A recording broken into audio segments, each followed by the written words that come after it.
أنا نسيم حسن مراد من بلدية الشعب. حاليا نحن نقوم بحملة تعقيم في الناحية، ونحن مستمرين في مراحل في هذا العمل.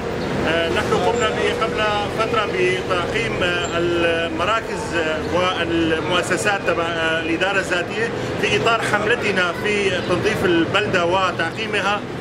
قمنا بتشكيل لجنة طوارئ من المؤسسات المعنية بذلك، وحاليا نحن نقوم بهذه الحملة على أكمل وجه، حرصا منا على استكمال الإجراءات الاحترازية من انتشار فيروس في المنطقة. نقوم بالعمل وحملة التنظيف والتعقيم في الناحية ومستمرين.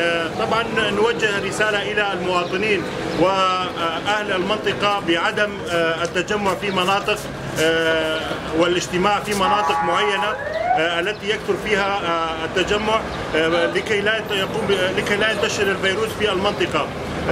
ونرجو منهم عدم التسليم أو السلام باليد. نريد جميع المواطنين بأخذ الحذر. انتشار الفيروس جدي في بعض الدول، ونحن نستبق الأمر بإجراءات احترازية بغية عدم انتشار الفيروس في مناطقنا. نشكر جميع المتعاونين ونشكر النائب البلدية لتعاونهم وعملهم في ذلك، ونشكر الإعلام على مشاركته ومتابعته الحملة. شكرا.